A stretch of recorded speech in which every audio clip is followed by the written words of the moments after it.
Everybody, welcome to the decks of the weekend, my weekly video where I talk about the decks that caught my attention in various formats over the weekend, as well as talk about the metagame more in general. But if you would like to listen more about competitive Magic and metagame in general, I highly suggest you to listen to my podcast together with Anthony Lee and Javier Dominguez. Other than the normal platforms that you can listen to, like Spotify, Google Podcast, or Apple Podcast, I also uploaded on YouTube. So you can already find the 10th episode, and tomorrow, the day after, we're going to have the 11th episode, and so on. But here in front of me, I have a Urza Lord High Artificer, a very, very powerful card that since the banning of Mox Opal hasn't really found like a true home or a true like archetype for it. But we are seeing it here in this blue-white Urza Top Tier Foundry Sword of the Meek deck that just top-hated the Showcase Challenge. Showcase Challenge is an important tournament. It was 9 rounds of Swiss, so over 212 people competed, and this deck made up to the top 8. It was also the first event post-Yorion ban, so we can see a little bit of how the metagame shapes up, and maybe I can get an overview of that top 8. But overall, what is this deck trying to do? Well, if you search on my channel, you'll definitely find some top tier sword Urza deck. There's some differences in this list. First, there's Serra Paragon, which is a quote-unquote Lurrus card, 4 mana 3/4. You can also flashback Urza Saga. I am into a league with this deck, streamed it this morning, and the deck has felt good. I've had a good time playing this deck. Still not very high on Ingenious Myth. I don't quite think this card has the power level for Modern. I prefer to play Stoneforge, which in this deck is also a combo piece, as you can get the Sword of the Meek.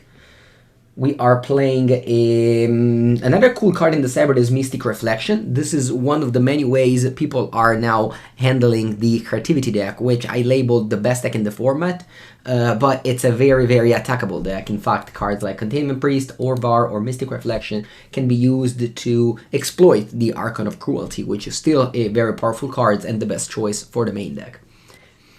But yeah, overall, this is the blue-white Urza deck, but I think it's definitely interesting to take a look at the rest of the top 8, because again, it was a very important tournament, and the first one post-Lurrus ban. Yorion ban. I think that with Yorion ban, the Ren and 6 Solitude decks will like be weaker. They won't disappear, but they'll be weaker for sure. So Blue-Red Murktide raises to the top, and we see it 3 copies of Blue-Red Murktide in the top 8, with 2 of them in the finals. Mattia Rizzi, very good player from Italy, and Twilis Twin. They are playing a very similar list, both of them a Blood Moon, Twilis Twin only playing 1. I believe that Blood Moon was very important for the Leyline Binding metagame, but now that Blue-Red Murktide is back on top as the best deck in the format, it might be time to go back to Archmage Charm. So it is going to be interesting to see the metagame. Again, to me, Blue-Red Murktide being the best deck in the format, it's a sign of health. It's a super fun deck, super skill-intensive deck, and just in general what I like to do with Magic. So I'm very happy with this. But of course, weakening the 4-color Yorion deck might mean a lot of different things. For example, another deck that is like another deck that's weak to Solitude strategy is for sure this Rakdos list with Lightning's Elemental, 3 mana 6/1. If it connects, your opponent discards 2 cards, so that's cool. On place 4, we have Goblins, another deck that's like not great against 4-color. I've recorded with this deck. It's gonna be up in the next days. We got Yogmoth, which is one of the best decks in the format, if not the best deck in the format, if you know exactly how to pilot it in the hands of a very expert players like the Demonic Tutors. More Blue-Red Murktide in the hands of another Italian friend of mine, Davide.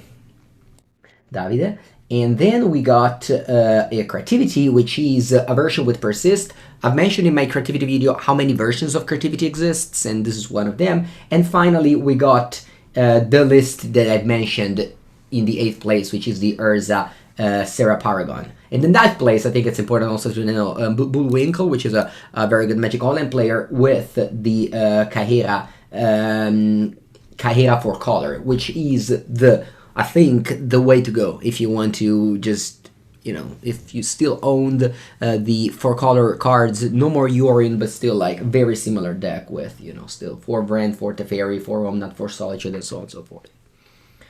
But yeah, overall, the metagame is shaping up to be, I believe, slightly similar to what was before Leyline Binding. Not because Leyline Binding is bad all of a sudden, still a good card, but just because without Yorion, those 4 color decks will lose a little bit more. Another I think, another big loser, I think, it's our Cascade decks, which were a little bit preying on these like slower control decks, and are happy now. Are not that happy that Murktide is back to with like all the 3 spell pierce main, 3 flushes from side, 4 counter spells, so on and so forth. Alright, that's it for Modern. Still my favorite format. I love to talk about Modern. I could talk about Modern for hours. And that's actually what I do, because every morning I stream 4 hours of Modern, so I get to talk about it a lot.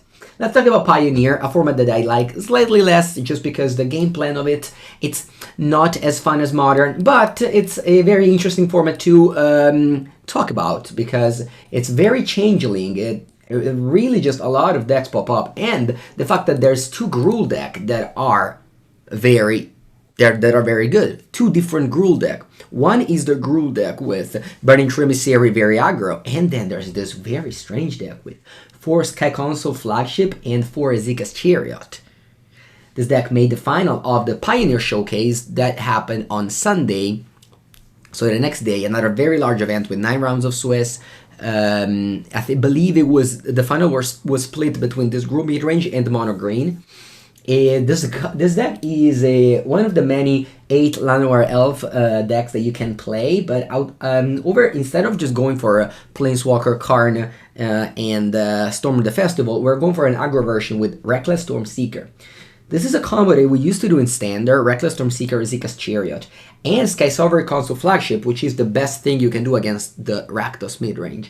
In fact, this deck tries to go, it's like an, so aggro decks are notably bad against Rakdos midrange, but this deck with 8 powerful legendary vehicles can be good, because what you do is just jam those. You play 24 lands plus 8 mana dork, so you really have a lot. And the 4 Scavenging Goose are here for the Greasefang. Greasefang, very powerful deck, also, of course, popular. And a fun card in the sideboard is Nissa's Defeat. This is a Stone Rain, or it can kill a green Planeswalker. So it kills Kiora, or it kills...